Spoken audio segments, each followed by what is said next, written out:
entering into the infinite. From the beginning of time, man, in spite of his bodily appetites and desires, in the midst of all his clinging to earthly and impermanent things, has ever been intuitively conscious of the limited, transient, and illusionary nature of his material existence, and in his sane and silent moments has tried to reach out into a comprehension of the infinite, and has turned with tearful aspiration toward the restful reality of the eternal heart, while vainly imagining that the pleasures of earth are real and satisfying. Pain and sorrow continually remind him of their unreal and unsatisfying nature. Ever striving to believe that complete satisfaction is to be found in material things, he is conscious of an inward and persistent revolt against this belief, which revolt is at once a refutation of his essential mortality and an imperishable proof that only in the immortal, the eternal, the infinite, can he find abiding satisfaction and unbroken peace. And here is the common ground of faith, here the root and spring of all religion, here the soul of brotherhood and the heart of love, that man is essentially and spiritually divine and eternal, and that, immersed in mortality and troubled with unrest, he is ever striving to enter into a consciousness of his real nature.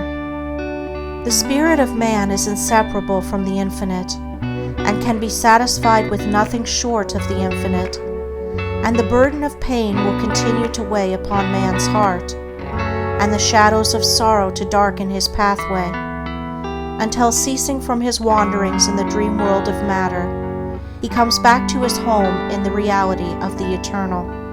As the smallest drop of water detached from the ocean contains all the qualities of the ocean, so man, detached in consciousness from the infinite, contains within him its likeness, and as the drop of water must, by the law of its nature, ultimately find its way back to the ocean and lose itself in its silent depths, so must man, by the unfailing law of his nature, at last return to his source and lose himself in the great ocean of the infinite. To re-become one with the infinite is the goal of man. To enter into perfect harmony with the eternal law is wisdom, love, and peace. But this divine state is, and must ever be, incomprehensible to the merely personal. Personality, separateness, selfishness are one and the same, and are the antithesis of wisdom and divinity. By the unqualified surrender of the personality, separateness and selfishness cease, and man enters into the possession of his divine heritage of immortality and infinity. Such surrender of the personality is regarded by the worldly and selfish mind as the most grievous of all calamities, the most irreparable loss, yet it is the one supreme and incomparable blessing, the only real and lasting gain. The mind unenlightened upon the inner laws of being and upon the nature and destiny of its own life clings to transient appearances, things which have in them no enduring substantiality, and so clinging, perishes, for the time being, amid the shattered wreckage of its own illusions. Men cling to and gratify the flesh as though it were going to last forever, and though they try to forget the nearness and inevitability of its dissolution, the dread of death and of the loss of all that they cling to clouds their happiest hours, and the chilling shadow of their own selfishness follows them like a remorseless specter. And with the accumulation of temporal comforts and luxuries, the divinity within men is drugged, and they sink deeper and deeper into materiality, into the perishable life of the senses, and where there is sufficient intellect, theories concerning the immortality of the flesh come to be regarded as infallible truths. When a man's soul is clouded with selfishness in any or every form, he loses the power of spiritual discrimination, and confuses the temporal with the eternal, the perishable with the permanent, mortality with immortality, and error with truth. It is thus that the world has come to be filled with theories and speculations, having no foundation in human experience. Every body of flesh contains within itself, from the hour of birth, the elements of its own destruction, and by the unalterable law of its own nature must it pass away. The perishable in the universe can never become permanent. The permanent can never pass away. The mortal can never become immortal. The immortal can never die. The temporal cannot become eternal, nor the eternal become temporal. Appearance can never become reality, nor reality fade into appearance. Error can never become truth, nor truth become error. Man cannot immortalize the flesh, but by overcoming the flesh, by relinquishing all its inclinations, he can enter the region of immortality. God alone hath immortality, and only by realizing the God state of consciousness does man enter into immortality.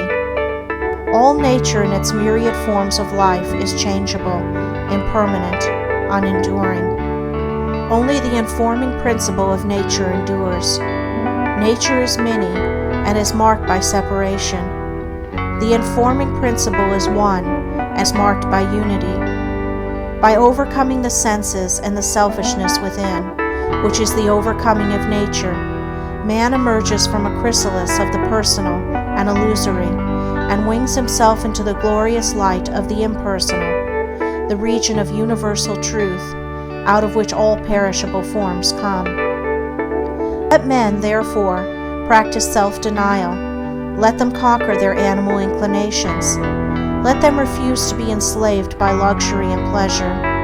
Let them practice virtue, and grow daily into higher and ever higher virtue, until at last they grow into the divine, and enter into both the practice and the comprehension of humility, meekness, forgiveness, compassion, and love, which practice and comprehension constitute divinity. Goodwill gives insight, and only he who has so conquered his personality that he has but one attitude of mind, that of goodwill, toward all creatures, is possessed of divine insight, and is capable of distinguishing the true from the false. The supremely good man is therefore the wise man, the divine man, the enlightened seer, the knower of the eternal. Where you find unbroken gentleness, enduring patience, sublime lowliness, graciousness of speech, self-control, self-forgetfulness, and deep and abounding sympathy, look there for the highest wisdom. Seek the company of such a one, for he has realized the divine. He lives with the eternal. He has become one with the infinite.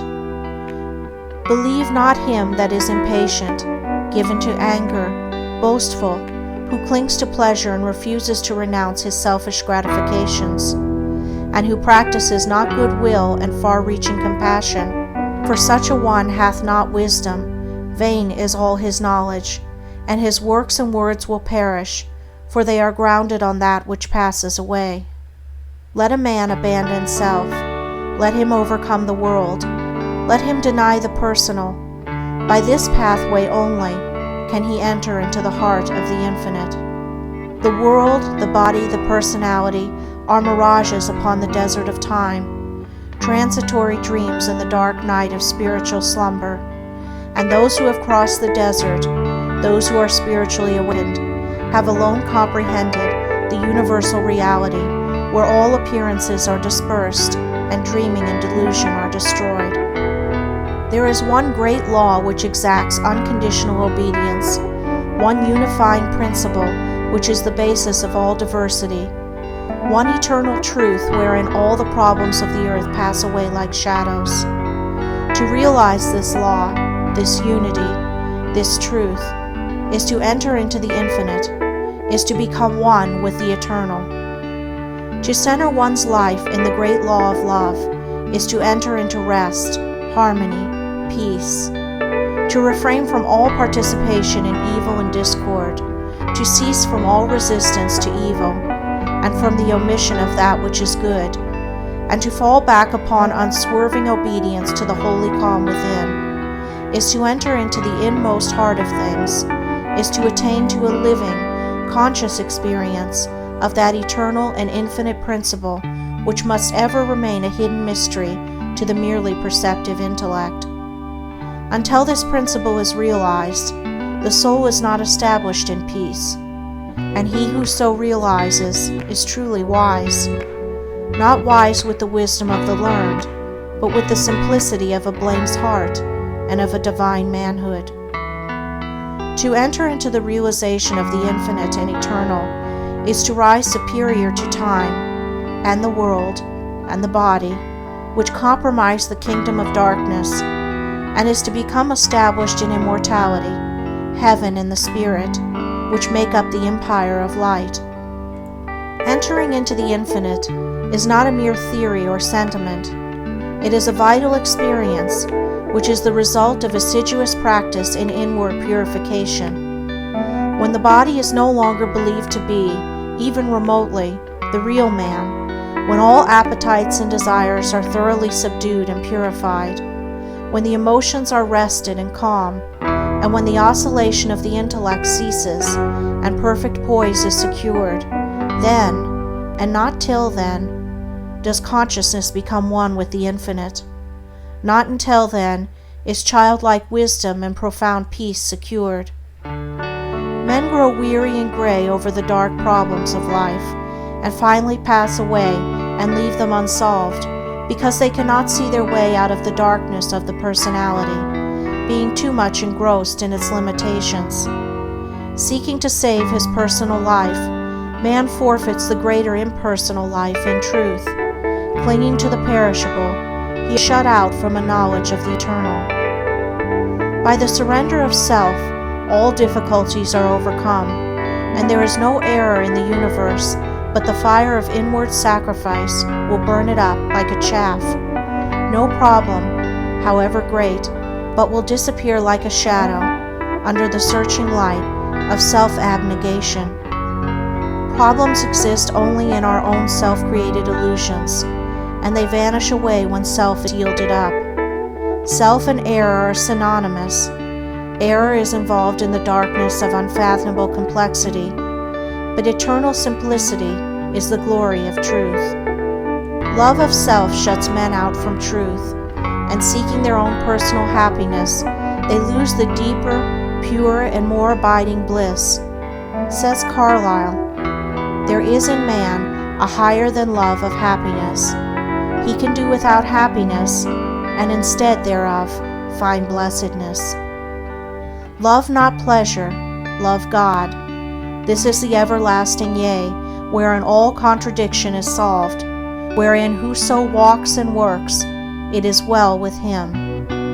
He who has yielded up that self, that personality that men most love, and to which they cling with such fierce tenacity, has left behind him all perplexity, and has entered into a simplicity so profoundly simple as to be looked upon by the world, involved as it is in a network of error, as foolishness. Yet such a one has realized the highest wisdom, and is at rest in the infinite. He accomplishes without striving, and all problems melt before him, for he has entered the region of reality, and deals, not with changing effects, but with the unchanging principles of things. He is enlightened with a wisdom which is as superior to ratiocination as reason is to animality. Having yielded up his lusts, his errors, his opinions and prejudices, he has entered into possession of the knowledge of God, having slain the selfish desire for heaven, and along with it the ignorant fear of hell. Having relinquished even the love of life itself, he has gained supreme bliss and life eternal, the life which bridges life and death, and knows its own immortality. Having yielded up all without reservation, he has gained all, and rests in peace on the bosom of the infinite. Only he who has become so free from self as to be equally content to be annihilated as to live, or to live as to be annihilated, is fit to enter into the infinite. Only he, ceasing to trust his perishable self, has learned to trust in boundless measure the great law, the supreme good, is prepared to partake of undying bliss. For such a one there is no more regret, nor disappointment, nor remorse. For where all selfishness has ceased, these sufferings cannot be. And whatever happens to him, he knows that it is for his own good, and he is content, being no longer the servant of self, but the servant of the Supreme. He is no longer affected by the changes of earth, and when he hears of wars and rumors of wars, his peace is not disturbed. And where men grow angry and cynical and quarrelsome, he bestows compassion and love. Though appearance may contradict it, he knows that the world is progressing, and that through its laughing and its weeping, through its living and its keeping, through its follies and its labors, weaving in and out of sight, to the end from the beginning, through all virtue and all sinning, reeled from God's great spool of progress, runs the golden thread of light. When a fierce storm is raging, none are angered about it, because they know it will quickly pass away. And when the storms of contention are devastating the world, the wise man, looking with the eyes of truth and pity, knows that it will pass away, and out of the wreckage of broken hearts which it leaves behind, the immortal temple of wisdom will be built. Sublimely patient, infinitely compassionate, deep, silent, and pure, his very presence is a benediction, and when he speaks, men ponder his words in their hearts, and by them rise to higher levels of attainment. Such is he who has entered into the infinite, who by the power of utmost sacrifice has solved the sacred mystery of life. Questioning life and destiny and truth, I sought the dark and labyrinthine Sphinx, who spake to me this strange and wondrous thing: concealment only lies in blinded eyes, and God alone can see the form of God. I sought to solve this hidden mystery, vainly by paths of blindness and of pain. But when I found the way of love and peace, concealment ceased, and I was blind no more. Then I saw God, e'en with the eyes of God.